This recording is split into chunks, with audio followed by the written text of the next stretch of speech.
Welcome to another episode of Tail of the Tape. Tonight we're going to have Coach Damien and Jenifer with Mount St. Joe's, also owner for First Choice Basketball Training. Had the opportunity to go in there and check out a few of the kids he works with a few weeks ago. I've been to multiple Mount St. Joe's games the last 2-3 years. Great team there. Great program that they're running with. A few of the players I've known for a few years now too as well. Coach Jenifer, a little more about him, Mervo. Then he spent time at Loyola. Well, that's what he did his 4 years of school at Loyola. Then he went on to coached at Montrose, Mount St. Joe's now.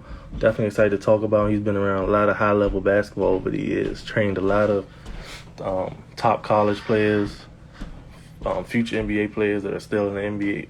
Well, they were future NBA players. Now they're in the NBA. Excited for him to get on so we can start this conversation. Again, wrapping up, tail of the tape. We have, after this, we have 4 more episodes. We're going to wrap this up, start again in 2021. I'm actually excited for it. Like I said last time, gives us time to re-strategize, plan a few more things, do things a little bit differently. Of course, to make this a better show for you guys and for everyone that's been supporting us far. Definitely appreciate it. Again, I didn't plan to do this very long. It was something just to do during quarantine, but it definitely picked up. Well, Coach right there.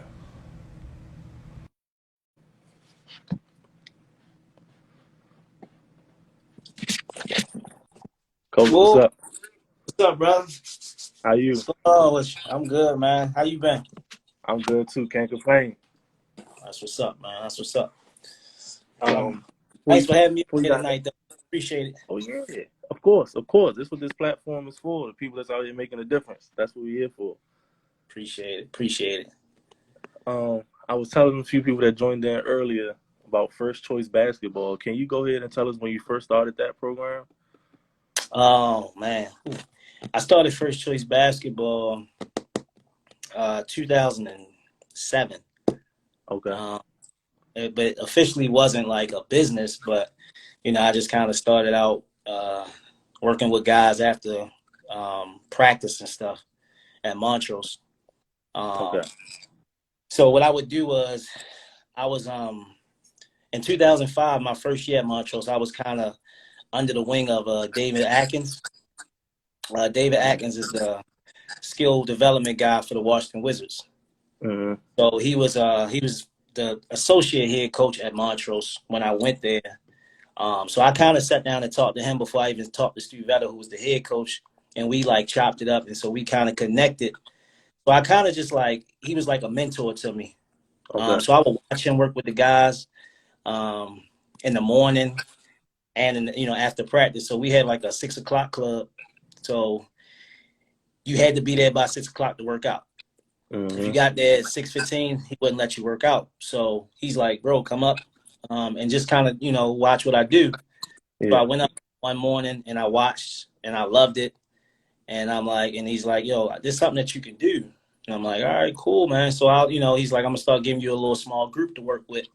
So I would work with the small group. And I kind of just thought about the stuff that I did in college, doing our individual workouts. So I kind of thought about certain drills and I would watch Coach Atkins do certain stuff. And he told me straight up, he was like, bro, just trust your instincts. Just trust, the game. Just trust your instincts and just, look at spots on the court. And, when you see guys do certain stuff, just kind of develop your own drills. So I was like, cool. So fast forward 2 years later, Coach Atkins had left. I ended up being kind of like the sole, skill guy there. Okay. So all the guys would come to me after or before. Coach, can we work out in the morning after practice? Or Coach, can we get some shots up? So that parlayed me into, working with the guys after, and I started working with a couple of the JV guys, and then that's when I started getting paid. Okay.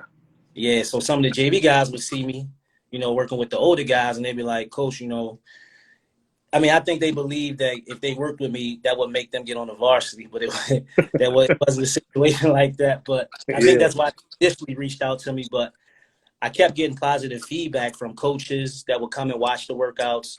The players would always continue to ask me, Coach, can. So I'm like, damn. So Coach Vetta was like, I think that you can make money doing this. You should really think about, kind of don't, starting a business. So I never had a business before. I didn't know which way to go about doing it. So I got some cards made up, and I didn't get a tax ID number or LLC. So I just was giving out cards. Yeah, And yeah. to a point where it would grow. And one of the things that really helped me grow my business was the fact that I was at Montrose Christian and I could work some of my clients out with some of the players. So some of the players, they loved working out. And then obviously parents and the kids would love working out with these big time high school kids, Right, So right. I kind of would, use the time to get our guys better, but also, get kids better and stuff like that. So it just kind of grew from there. So 2007 is kind of when I first made my cards and when I first started getting a little bit of money from it. And it just grew from there. Every year it just grew. I would do more clinics. Started out kind of doing clinics. Didn't want to do camps because I didn't have a lot of kids. And it just grew. And then I did my first camp because I worked for Stu Vetta for forever. It's a funny story. Worked for Stu Vetta. I worked this camp for like 4 years. And I was like the director of the camp, bro. And I would get $500, but it was like 70 kids in the gym. I'm like, hold up, bro. Like, Yeah, the I numbers know how ain't much adding I up. knew how much he was charging. It's like $175 a kid. I'm like, hold up. So I'm only getting like 3 of these kids. I mean, he paying me off for 3 of these kids. And I'm working. I mean, it's 70 kids in camp, bro. And Stu Yeah, Vetta, man, I learned a lot from Stu Vetta. He's a great businessman. He would have 3 camps going on at 3 different sites at the same time. that's tough. Yeah, so he would have me at one camp, another assistant coach at another camp, another assistant coach at another camp. He would just stop by each one. I'm like, yo. So Yo, I he kind was of, really getting it. He was really oh getting yeah, I it. was, and I was like, oh, he's it still probably is still getting it. So, but the whole time I'm thinking from a business standpoint, like, if I only get 9 kids, then I still make out. You know what I'm saying? So after 4 years of working for him, his camps, I started my own camp. And again, my first year camp, I only had about 8 kids, and I would say probably 5 of them was family members. So, That's I how I basically, always thought, though. That's how it that's how it started. always start, right? Family members. I remember Coach Mookie. He would send all his. I mean, any kids that wanted to go to camp, he would send his kids to my camp. Okay. And it was just like one of these things where my friends they stepped up, and they helped me kind of grow with the camp. Obviously I had to let some kids come for free, so I learned. I learned how to do it. And last year, from my first year, we had 9 kids, something like that. To last year, I had about 45 kids in my camp. So, Oh and yeah, that's just from just growth, and yeah, just sticking with it, and every year getting bigger and bigger and bigger and bigger. But yeah, I mean, I had some great mentors, and that showed me the way, but also pushed me and gave me that confidence and kind of do some stuff on my own. So that's basically when I started in 2007. okay, Yeah. all right. So we over a decade later. What does it mean to you to see the full development of a player on and off the court? Somebody you've been working with. Everything. That's the reason why I do what I do. That's the reason why I'm so passionate about what I do, because it's like you get a taste of success, and it's not my success. I see kids turn into men, and they, have great college careers and go on to play in the NBA overseas. Yeah, That right there is what drives me to figure out, or drive me to kind of get the next one to do it, and not because I get paid off of it. I don't get a check for whoever makes it to be a professional. right. I do get paid to train the kids, and the best thing about it is building a relationship with these kids. Like I've had kids that I start with them when they're 7 years old and all the way through college. You know what I'm saying? So that right there is the most rewarding part about it, seeing these guys be successful on the court, but also off the court more than anything. Just being successful men and Yeah, females, like just being a successful person in society is the reward for me. yeah, yeah. And when I was there a few weeks ago, like I really loved the intensity you had with every single kid there. Like you held them Yeah, accountable for every little thing they did, And sometimes, you know, I've seen a lot of trainers, been to a lot of gyms, and it's like sometimes the trainer will just let them go. They won't hold them Yeah. accountable for, you know, half-assing or little Yeah. mistakes here and there. And I And really enjoy seeing I've that. been around. I've seen that. I've seen that. And I've had parents come to me and say, man, you know, blah, blah, blah, which I don't like to compare what I do to other people. But I I feel like if I let you take a shortcut, it's going to catch up to you Yeah, eventually. You yeah, know, so I feel like my job is to try to get the most out of every kid, um, and what they don't think that they can get out of themselves. You know what I'm saying? Like I yeah, push, push, push, and it's kids that's like, I can't do it again. I'm like, shit, you got about two more up in you, and they do it, and I'm like, see, and that breakthrough right there, when you get that with a kid, it shows them like, yo, just trust me. I know what you can do and what you can't. I'm not gonna tell you do something that you can't do, and yeah. that's very important. Is the kids trusting that, you know what you're doing, you're gonna help them get better, and you know what you're talking about. You know what I'm Yeah. saying? So that's very important. Very important. Cool. So let's go ahead, start back from the beginning. Um, when did you begin hooping yourself? Man, I started playing when I was probably about 7 years old, 8 years old. I had moved into a new neighborhood, and it was just that's what was going on in the neighborhood. Everybody was playing football and basketball. So I just Gotcha. kind of like that was my way of, getting friends. You know what I'm Yeah. saying? And figuring out who I was gonna be hanging out with. So I would say about 7 to 8, started just playing and nothing serious. Obviously, some people that know me know who I grew up with. I grew up like one of my best friends still to the day, and we grew up 2 minutes from each other was Kevin Braswell. So I would say he kind of pretty much introduced me to basketball. Got you. So let's play, let's hoop. You know what I'm saying? We started out on the monkey bars, so Damn. that's where we started hooping at on the monkey bars. So it's funny we had the monkey bars and we would pick the middle one and put nets on it. And that's how we came up playing, bro. Like it's crazy. We had the little small basketball that you get from like the carnivals and stuff. And we would Mm, play 3-on-3, 2-on-2, 1-on-1. And yeah, that's where it started at, man. And going from there, it was one of them things where we just competed. Like everything that we did, it was competitive because we was around the same age, and it was like 6 or 7 of us, and we just mm. competed. Man, KB, we had my homeboys Nick, Champ. I mean, it was just so many. I mean, I was blessed to grow up with all like it's just dudes that was my age, and we Yeah, always had to do. And none of my close friends growing up strayed from anything else except for sports. Like we just kind of stayed in our own lane. We had brothers or cousins or family members that was doing other stuff. We all just stayed on that narrow path, and I think a lot of the neighborhood guys knew that, and so they wanted us to stay on that path. So yeah.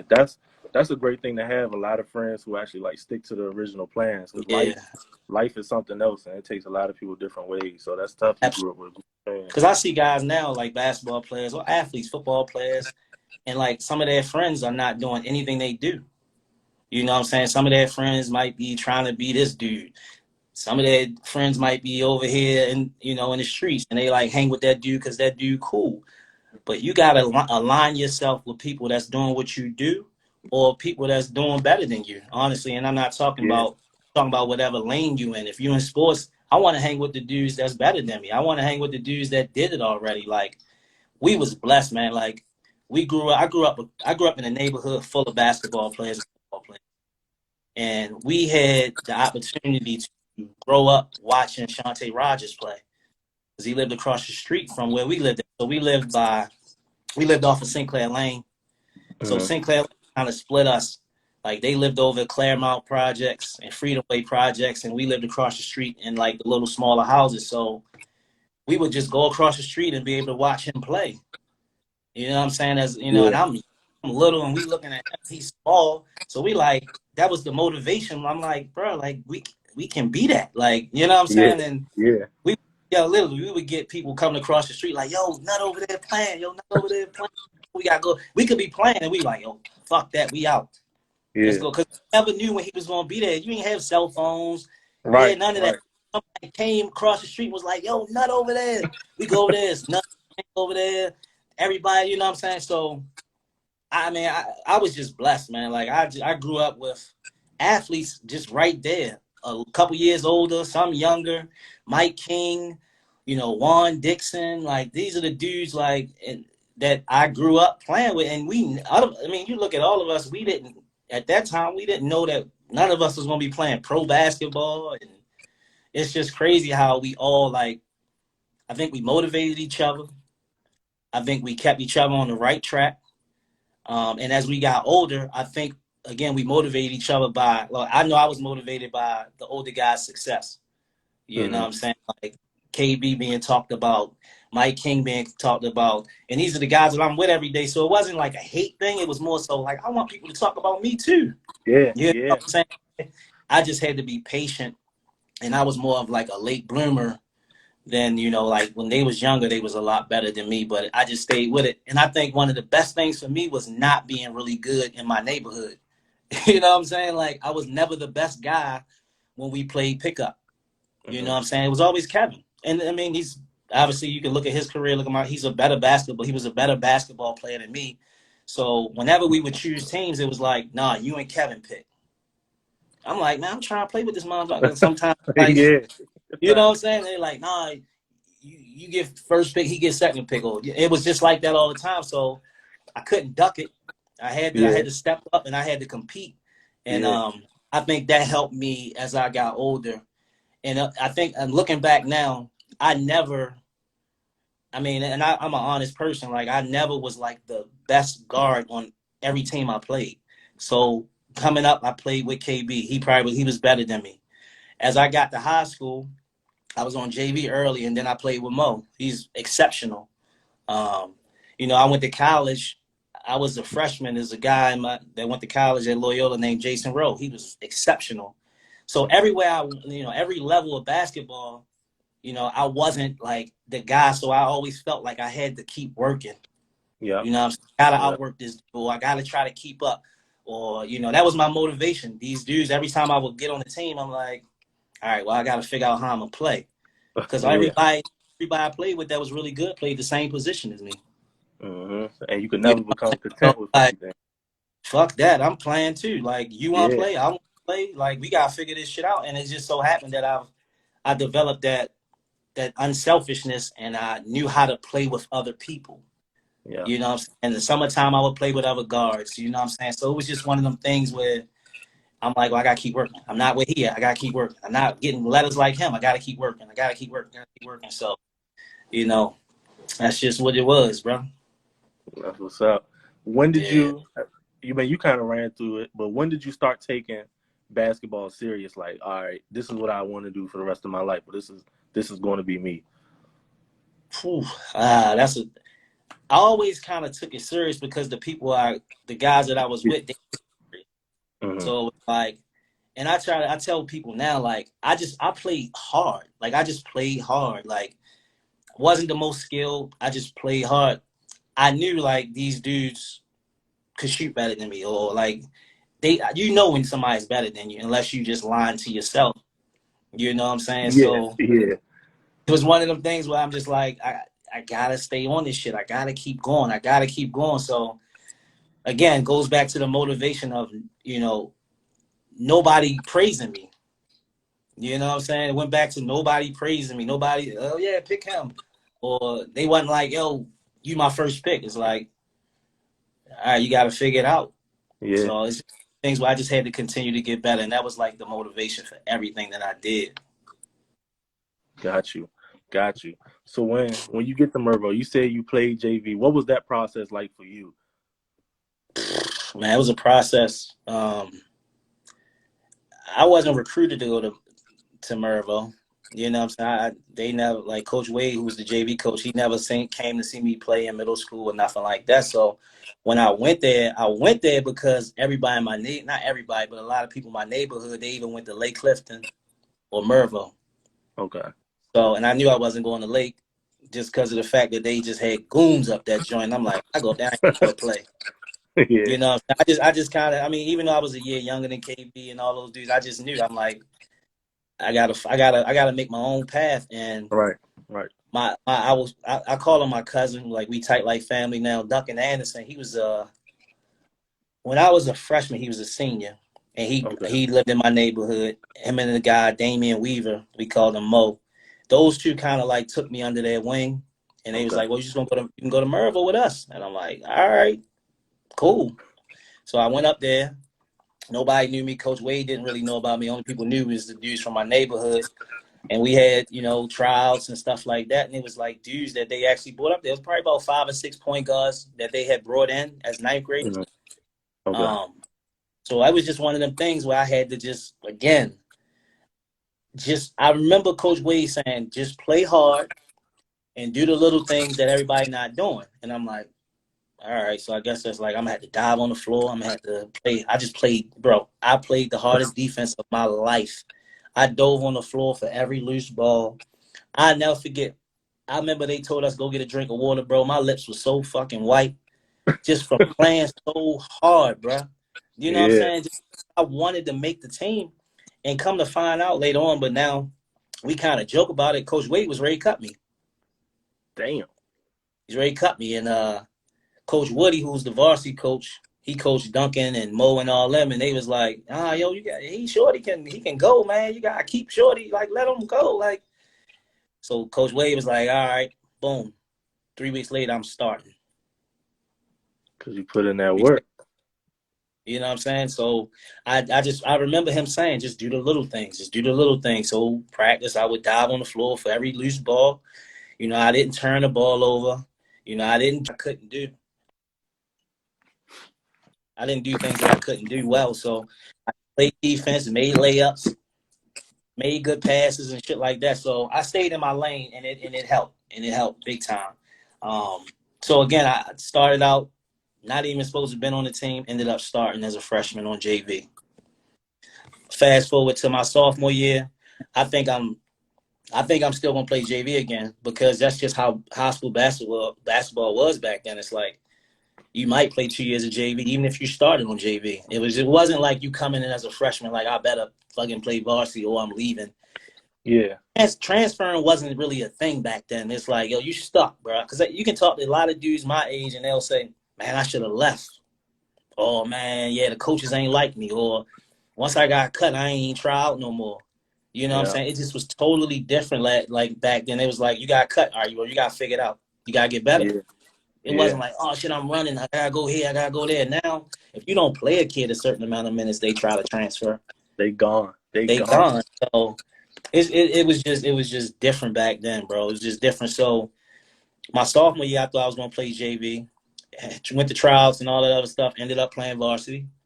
Okay. I think Coach Woody had a plan, but I didn't know, bro. Like it was like a couple of us. My boy Melvin Bridges, Hugh Brown, a couple other guys, Dante Hill. We was all in the same class, but we all thought we was gonna play JV as sophomores. But he put us on varsity.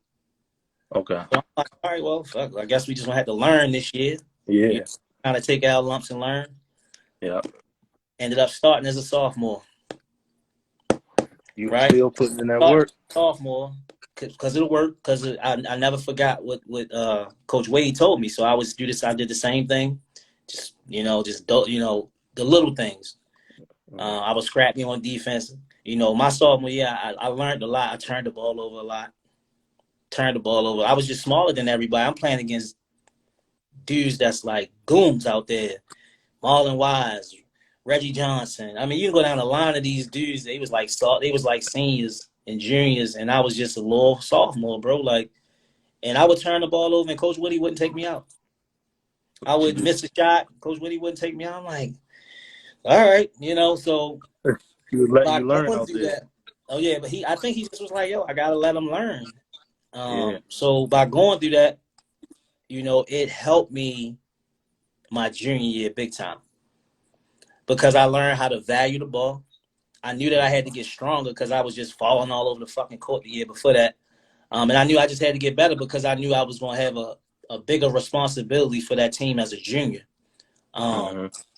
Luckily, my junior year, we got Mo. That's when he transferred in. His sophomore year, my junior year, he transferred in. And that changed a lot. I know that changed a lot. changed our program. That changed the program flat out. You know, it was one of the things where we kind of had a core group of guys, and then we was like kind of like missing one piece. And Bucky Lee, rest in peace, Bucky Lee. He knew what the piece was, because we had guards there, but he knew Yeah. it was something about Mo. And I mean, me and Mo went to middle school together too. Okay. Mo was more of a football player than a basketball player back then. But he was another one that just worked. He went to Southern as a freshman, I believe. Yeah, Southern. And I don't want to say the wrong thing, but I think he got cut from JV. Okay. I think that's how thick it was down there. I might be wrong, but I think he got cut from JV. But that was his motivation. He told me, he's like, yo, after that I was like, man, I gotta get better. Yeah. I gotta get better. So I think we were similar in that we didn't gain a lot of success young. So it drove us to continue to get better. Yeah. Yeah. So he came my junior year, and he helped, man. And I would tell, like, we would play certain schools, and you kind of, like, my freshman and sophomore year, you kind of knew we wasn't going to win.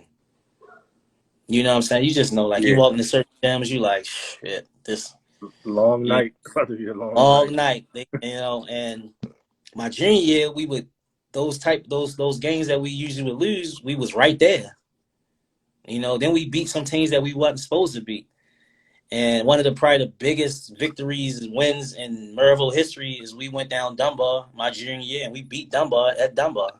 And that was big, because then that made us believe that we could really beat anybody, anywhere. Yeah. You know what I'm saying? Yeah. Like, playing down Dunbar, bro, the aura, the legacy. I mean, you're looking up at all these national championships. You're looking at all these all-Met guys. You know what I'm saying? And it's as growing up, Baltimore City, I mean, that's what we want. We want to go to Dunbar. Mm-hmm. My mother went to Dunbar. That's all she talked about. Dunbar basketball, Muggsy Bowls, this and that. So growing up, but again, everything ain't for everybody. So, Maryville, thank God I went there. So our junior year at Maryville, we kind of start putting it out, putting our name out there more so than anything. And people like, oh, damn, them two motherfuckers can go. Like, they can rock. Like, I might have 24 one game. He might have 19. Next game, he had 30. I might have 23. And then you start getting teams just, like, strategizing for you. I'm like, damn, this is different. You know what I'm saying? So, that summer, that AAU summer was big for us. We played together. We played together, but he played down and I played up. So, that just parlayed everything into our senior year. And even going into our senior year, nobody gave us a shot. Even though we had a okay junior year and me and Mo did our thing, going into our senior year, we wasn't even ranked in the area. Damn. Yeah, But so but the year before, y'all were beating some of those teams that were ranked though. yeah, but again, going into our senior year, new year, I mean, they probably thought it was just like, all right, yeah, they had a couple good games or whatever, but it wasn't that. So my senior year, going into it, we felt like motherfuckers wasn't respecting us. Yeah. So, first couple games, we had a couple games. We went down to PG, played a team. Team was Central, I believe, and we played them really well. We lost them by 2, but they was really good. And then we came back up to Baltimore. We beat a couple teams. But what really, like, made my senior season take off is when we played in the 100 Black Men mayor thing up at Cottman State. Okay. Back then, it was like the mayor's something, but it was during around was it right before Christmas? But we went up there and we played, we had to play Randallstown, and we played another team, I believe. But Randallstown, they had Damon Brown at the time. And it was like a big matchup. We had good guards, they had good guards. But he got hurt the game before that against Prairie Hall trying to dunk the ball.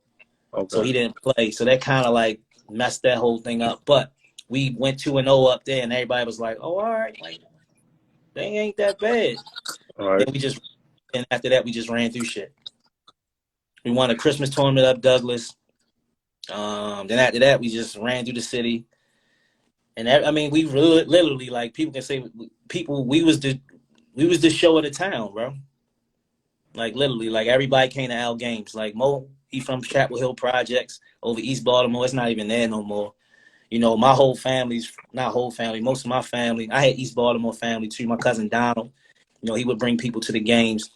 But, you know, West Baltimore was like my father's side of the family, my Jenifer side of the family. They would come to the game 30 deep, bro. So we would have like East Baltimore at the game, West Baltimore at the game, and literally we would have everybody following us through the city. That's The live Mayor's right there. Keep it. The man. It was called the Mayor's Academy. So yeah, that's what it was. But so we ran. I mean, we just started fucking teams up, and we took everything personal. You know what I'm saying? Like these are the gyms that I was going in for 3 years, getting my head cracked. You know what I'm saying? So I'm like, man, fuck that. Like, Yeah, this last man, year. listen, bro, I took all that shit personal. I never forgot none of those games, because losing like that, bro, that shit hurts you if you care.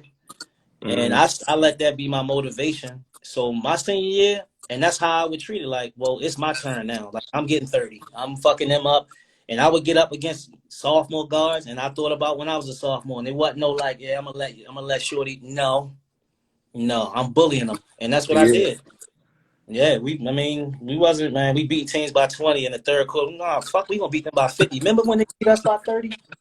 All right, then we gonna keep playing hard. Yeah. So Yeah. that was, and then, you know, obviously we made it to had a great senior year. We finished up second in the area. Went to the playoffs.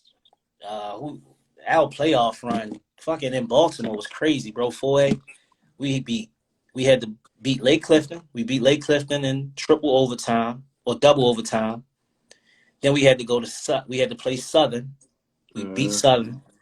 And no knock on this team, Patterson. We played Patterson like the regional championship. That was a tough game, but that was the easiest game. That was the easiest. Yeah. Lake Clifton was 2 overtimes. Southern, thick. Like, we about to fight in that motherfucker. Third game, Patterson, it was close. We kind of opened it up at the end, but then we had to go to Cole Fieldhouse at the time, which is Maryland. Yeah.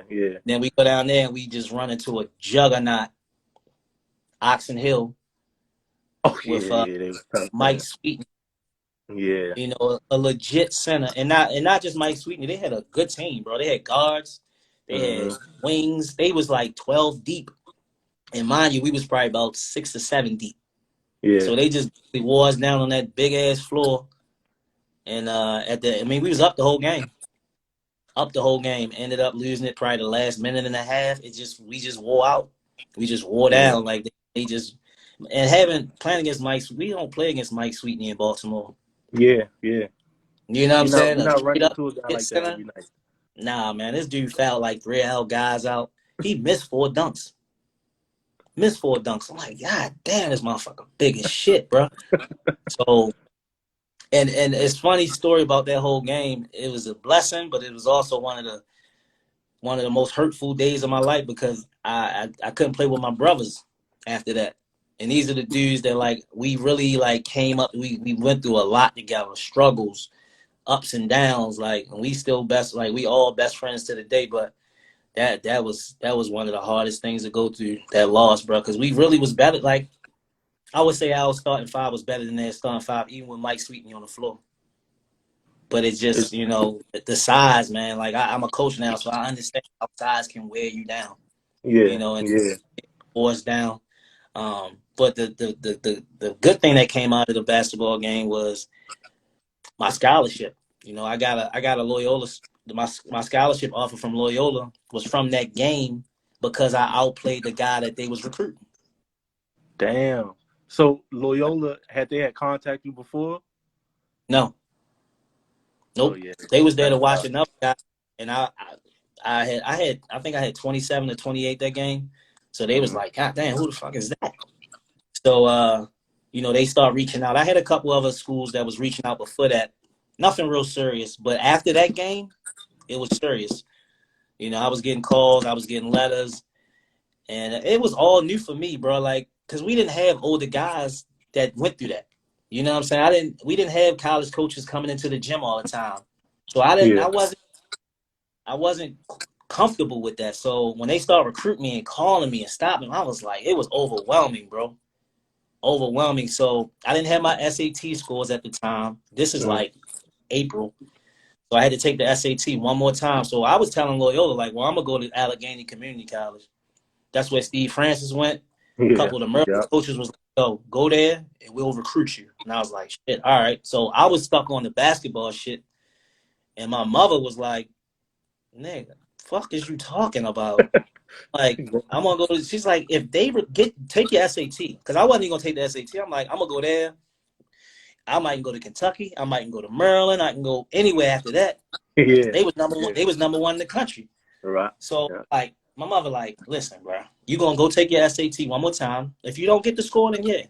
So I didn't go in there not really trying to get the score. I ain't gonna lie. I went in there. I'm like, fuck it, whatever happened, happened, and I got the score. So hey, I get you the was really score. trying to get up the Allegheny. Yeah, I really, cause I just was like, yo, this is how I can play on TV. Like, this is why I was watching. This is like literally when Steve Francis was at Maryland. I'm like, I could, like, all right, I see it. Yeah. My mother saw something else. So I got the scores, and my mom, you know, Loyola was in the mix at that time, and she loved the school because of the education. So she like, look, all right, these other schools, they kind of iffy right now. Loyola, they want you. Allegheny wants you. But Allegheny is nothing guaranteed. These people talking about giving you a 5-year scholarship. I'm like, yeah. She like, well, fuck that. You going to Loyola. I'm like, all right. And I kind of like bucked it for like a week. Loyola coaches was calling me like, yo, you want to sign these papers? I'm like, all right, I'll get back to y'all. My coach, Coach Daryl Brooks, he's the head coach at Bowie State now. He the one that recruited me. Okay. We got it to the hardest person to recruit because I literally wouldn't answer the phone. They had to drop my national letter of intent in my screen door. So I got it because they was like, when you going to be home? I'm like, I don't know. I got this to do. I got that to do. Whole time, I was home. I was in my neighborhood. I just was afraid. Look back now, I was just scared to make that, you know, that's a big commitment. Yeah. So when I talked to my family, eventually I was like, you know what, all right. So I was a late guy for them too. Like they got me, I signed in like May. They already had basically everybody. I think they had an extra scholarship. Okay. Fast forward, graduate, go there. Bro, I go there, I'm like the 5th guard. I'm like, what the fuck? So you know what I say? I'm a Baltimore kid. I'm like, none of these motherfuckers are from Baltimore, so they not tougher than me. Flat out. I'm like, they not tougher than me, so I'm on some goon shit. So I was on some goon shit. I'm like, yo, anything that we did, I try to be first. Anytime that we would play, I would bully motherfuckers. I would foul them. I wouldn't give them ball. I was just doing, you know what I'm saying? That was my way of like, yo, all right, I know I'm not better than a lot of these dudes, so I just got to be tougher than them. Yeah, ain't nothing on tougher than you. So check this out. Freshman year, first game of the season, starting. All from the work. Full-year starter. So, boom, I parlay that. Man, I got my job. I ain't giving this motherfucker up, bro. So, you know, 4-year starter. You know, and one of the things I talk about now is my career at Loyola was up and down because we didn't win a whole lot of games. So, you know, that's hard to motivate yourself, bro, when you're losing like that. You know what I'm saying? It's just hard. It's hard, bro, because losing breeds negativity, bro. So, like, everybody around the team negative. Oh, man, fuck that. You know, so it drives me to show kids how no matter what level you get to, you got to continue to work as hard as you did before. And I don't think I did that at Loyola. You know what I'm saying? It could have been the schoolwork, but I don't make excuses. It was one of the things where it was a lot for me. Like, just the school was a lot, bro, as far as academics. You know, you see these motherfuckers that be like, oh, this person did my work for me, or this person did. Bro, I went from Maryville, which is a voc tech school, to Loyola, which is a liberal arts, high academic school. Yeah. And then you add on basketball. Bruh, my freshman year, I told my mother, bruh, I ain't going to make it. I told her straight up, like, I ain't going to make this shit. Like, every paper I do, they give it back to me. The shit just got red pen all over that motherfucker. Like, I don't know. Like, I didn't know how to indent papers. I didn't know what fonts were. I didn't know what double space was, bruh. Look, you know what I'm saying? Maryville, I don't remember writing one paper at Maryville. Literally, I don't remember one essay paper. So when I got to Loyola, schoolwork was new for me, Yeah. straight up. Yeah. So imagine And then trying to at a high learn how level to too. high level, bro. So imagine trying to figure out how to learn, because I didn't know how to learn. I didn't even really know how to comprehend and read. On top of adjusting as a freshman to college basketball. That's So, insane. bro, it was tough. It was tough. It was tough. So mentally, I went through a lot, but I fought through it. And again, like, it was a lot of ups and downs, man. A lot of ups and downs. I had two coaching staffs, which was tough. Mm-hmm. My senior year, I basically had a team full of sophomores and freshmen. That was tough. You know what I'm saying? But, all in all, like, it was a great experience. I learned a lot about myself. Um, it gave me an opportunity to meet some friends that I'm still friends with today, that obviously don't live in this area, but, live in different parts of the country. So, the experience was unbelievable. It made me into a better man. It made me into a better athlete, but also, more importantly, I learned how to learn there.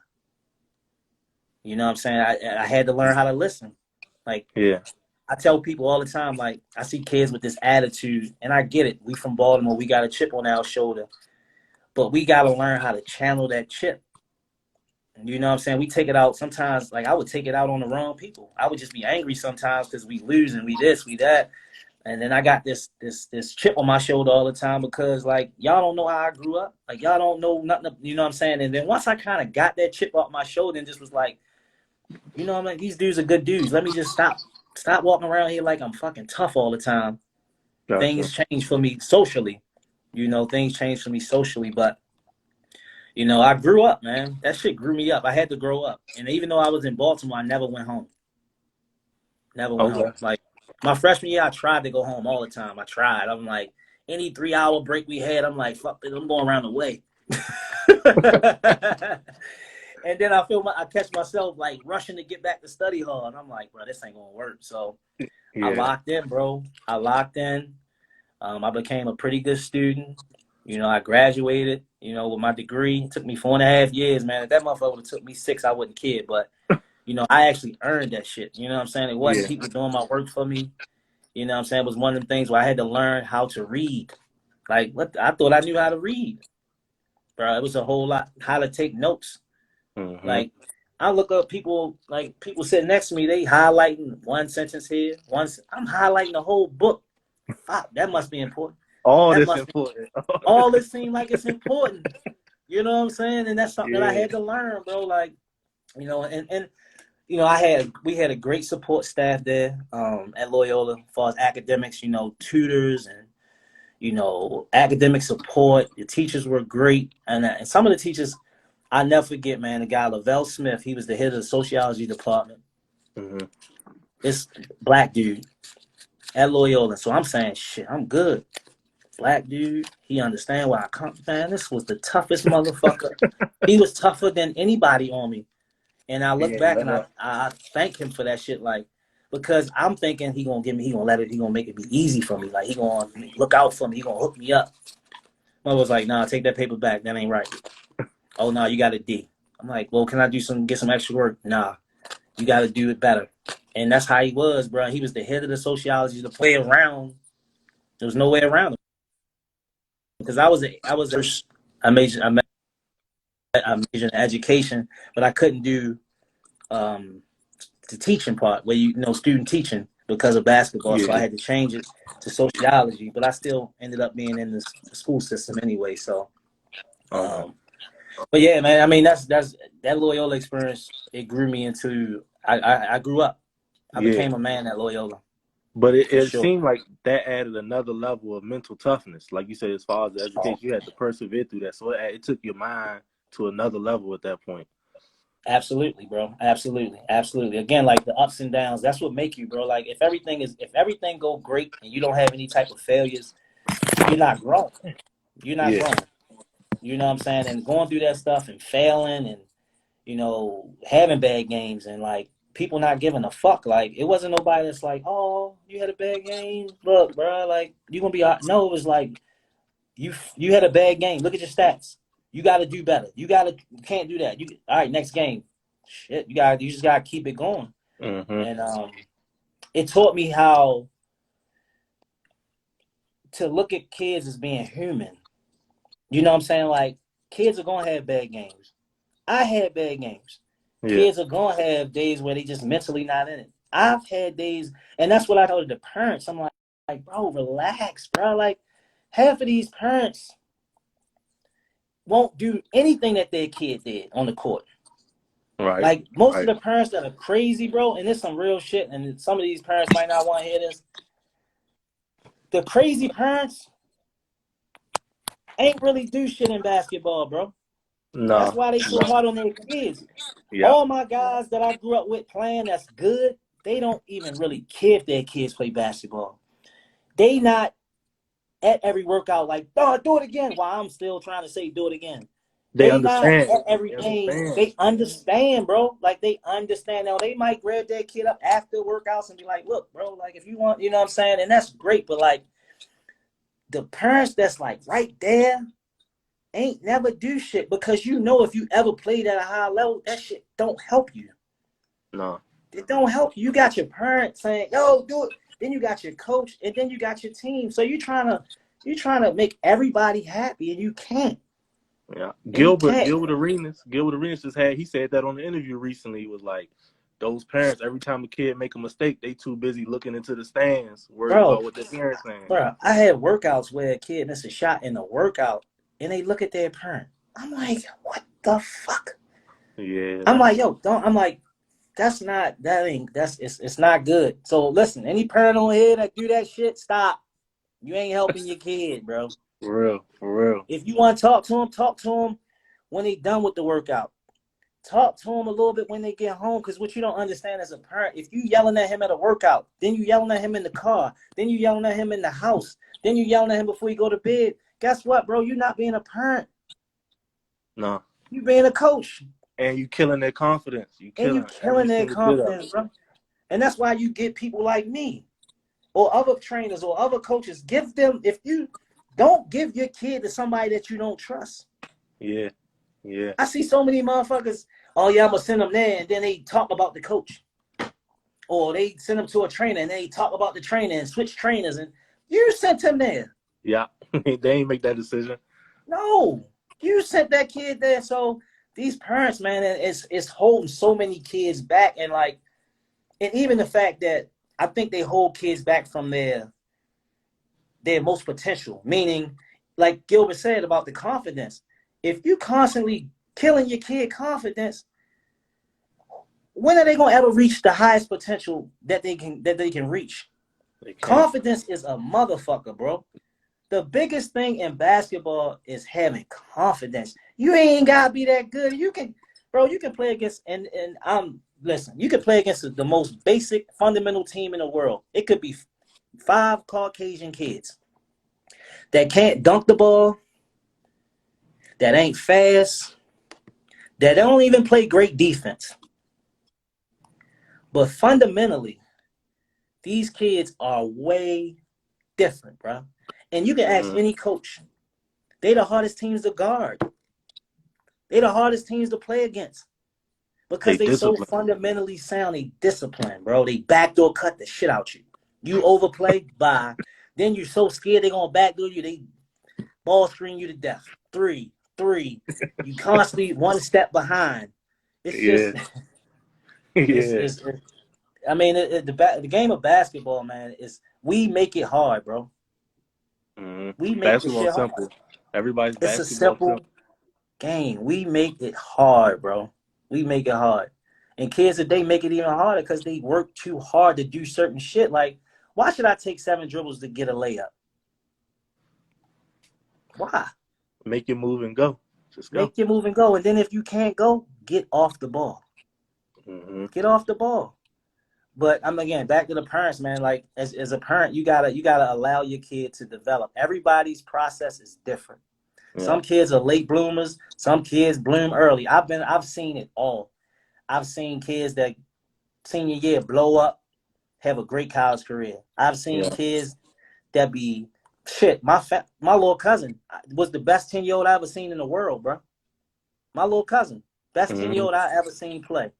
IQ, instincts, passing ability, shooting, finishing. You know what I'm saying? But he didn't go to the NBA. So it's not to say like your kid can be special at 10, 11, 12. That does not guarantee that your son will play professional basketball, your daughter. It is not a guarantee. So take a step back and just allow the process to happen, to develop your kid to be who he is. And whoever he's going to be the best version of himself, not you. Yeah, exactly. Yeah. A lot of people try to live that dream that they didn't fulfill through the kid, and that ain't it.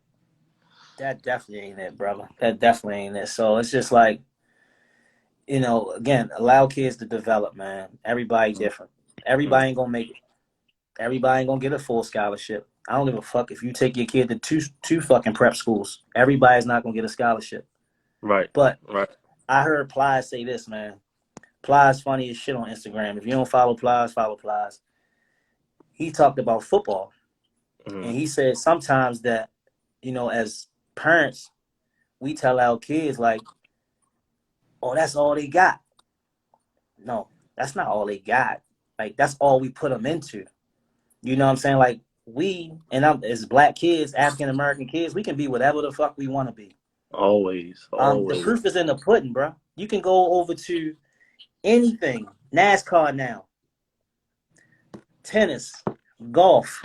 And I'm not talking about the sports that we dominate. I'm talking about these sports that we kind of just starting to kind of get with. You know what I'm saying? Hockey, lacrosse, all of soccer. These are the sports that we starting to come up with, and we can do whatever we want to do, bro. We can accomplish whatever with this. You know,